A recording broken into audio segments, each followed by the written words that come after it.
नमस्कार दोस्तों, आपका स्वागत है हमारे इस चैनल में। एडवोकेट कृष्ण कुमार त्रिपाठी। दोस्तों, आज मैं बात करूंगा सेक्शन 91 सीआरपीसी की। दोस्तों, बहुत इम्पोर्टेंट सेक्शन है सेक्शन 91 सीआरपीसी, और इसका आप किस तरह से अपने केस में यूज़ कर सकते हैं, ये भी एक इम्पॉर्टेंट चीज़ है। और साथ में जो पुलिस है इसका किस तरीके से मिस यूज़ करती है, ये भी हमें जानना ज़रूरी है। दोस्तों, सेक्शन 91 सीआरपीसी जो होता है वो अपोजिट पार्टी से किसी भी तरह के डॉक्यूमेंट मंगाने के लिए इस्तेमाल किया जाता है।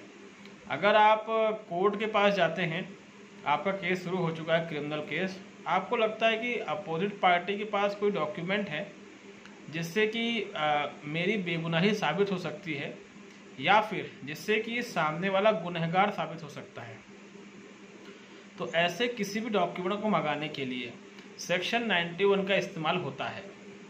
मगर इसमें कई रिस्ट्रिक्शंस भी हैं, हाई कोर्ट्स की, सुप्रीम कोर्ट की गाइडलाइंस भी हैं।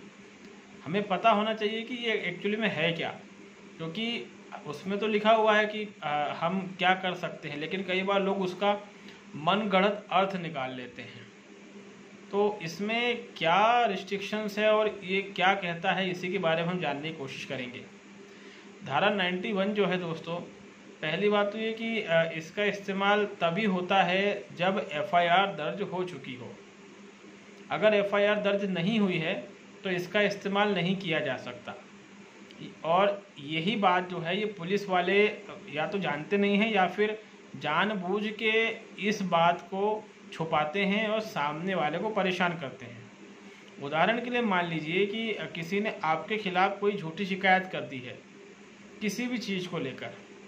अब पुलिस जो है एफआईआर तो कर नहीं रही है, लेकिन शिकायत आपके खिलाफ हुई है, पुलिस आपको परेशान कर रही है।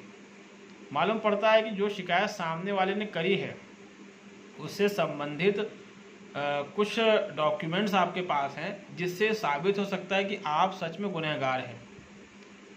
और पुलिस को लगता है कि अगर इससे वो डॉक्यूमेंट ले लिए जाएं तो इसको हम डरा धमका कर इससे वसूली कर सकते हैं।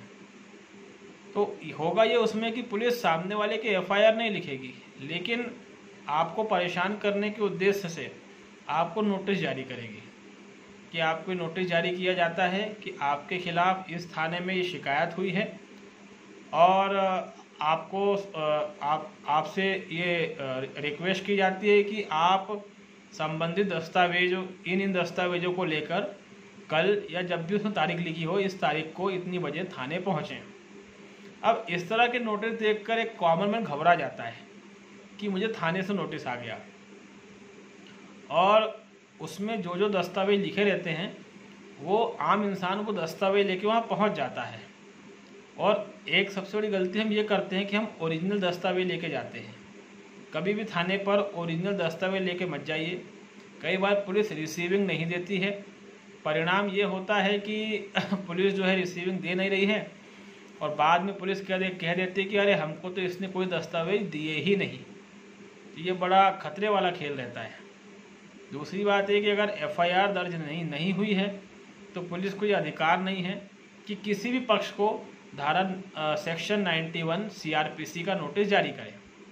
अगर एफआईआर नहीं हुई है और फिर भी पुलिस नोटिस जारी करती है तो वो नोटिस शून्य होता है।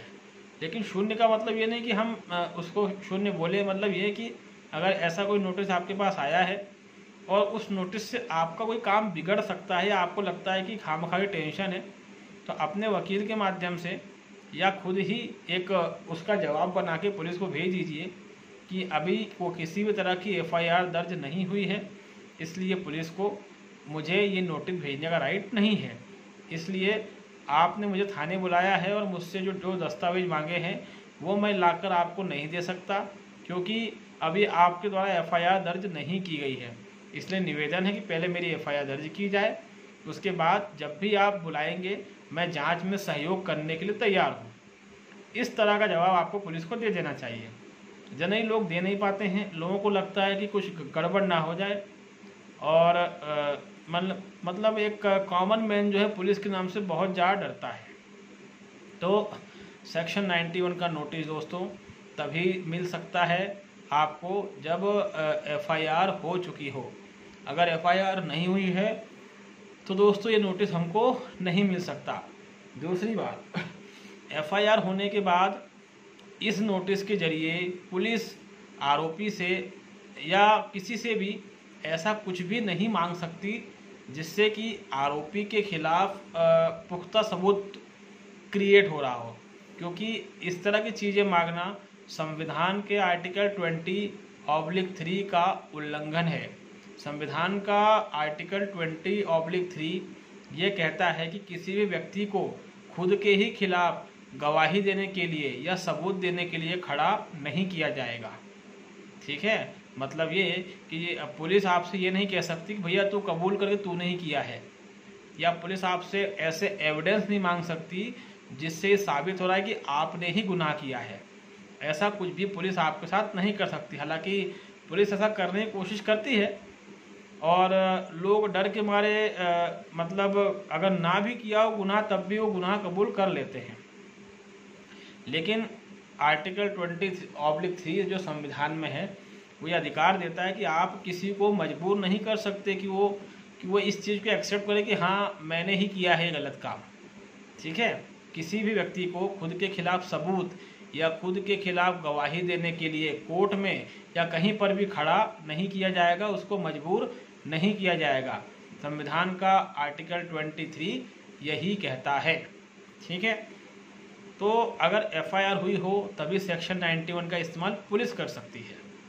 इसके अलावा अगर पुलिस द्वारा किसी ऐसे व्यक्ति को समन भेजा जाता है 91 का जो कि अपराधी है या फिर आरोपी है, तो उस समन की कोई वैल्यू नहीं होती है।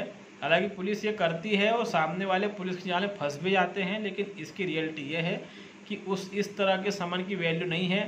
तो सेक्शन 91 किसी अपराधी को समन भेजने की अनुमति नहीं देता।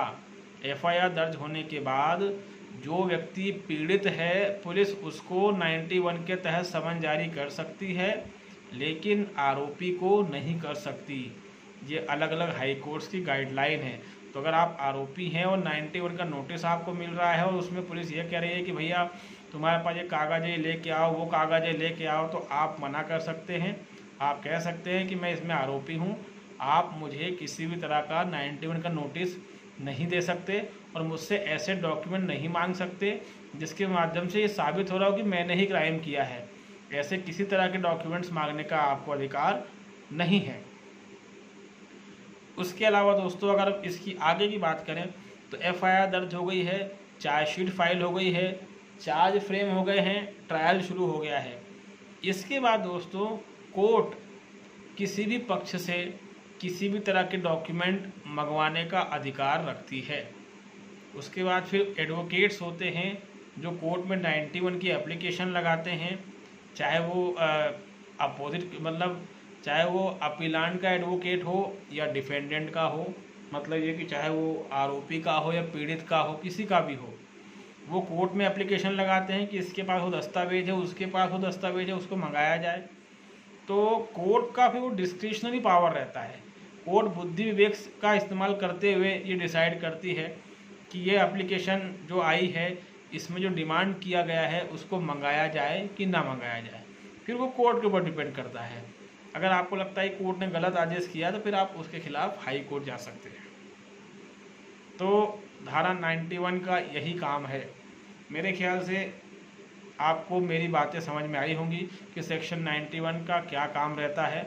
फिर से वही रिपीट करूंगा कि सेक्शन 91 के तहत आरोपी को पुलिस जो है मजबूर नहीं कर सकती आरोपी के ही खिलाफ डॉक्यूमेंट्स देने के लिए।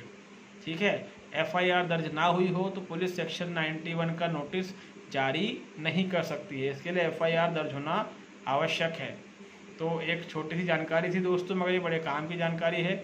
आप भी इसका इस्तेमाल अपने केसों में कर सकते हैं। इसका इस्तेमाल क्रिमिनल केसेस में किया जाता है दोस्तों। सिविल केस के लिए सीपीसी में भी एक धारा दे के रखी है। उस धारा के तहत या उस नियम के तहत सीपीसी में भी यानी सिविल मामलों में भी ये किया जा सकता है। तो क्रिमिनल और सिविल दोनों में ये प्रावधान दे के रखे हैं, लेकिन 91 का प्रावधान जो है वो क्रिमिनल केसेस में लागू होता है। और इसके तहत आप अपना काफ़ी हद तक बचाव कर सकते हैं, क्योंकि कई ऐसे सबूत होते हैं जो चीख चीख कर कहते हैं कि हम निर्दोष हैं, मगर वो सबूत हमारे कब्जे में नहीं होते, वो सबूत किसी और के पास रहते हैं। जिसके हाथ में सिस्टम है उसके हाथ में सबूत रहता है। उनको आप मंगवा कर कोर्ट में खुद की बेगुनाही साबित कर सकते हैं। और मैट्रिमोनियल डिस्प्यूट जिसके ऊपर चल रहा है वो भी ऐसा कर सकते हैं। 498 हो, डोमेस्टिक वायलेंस हो, 125 का मैटर हो, इन सब में ये लागू होता है 91।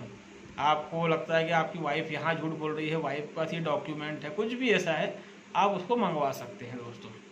तो उम्मीद है कि हमारा ये आज का जो छोटा सा सुझाव था या फिर जो भी जानकारी थी आपको समझ में आई है।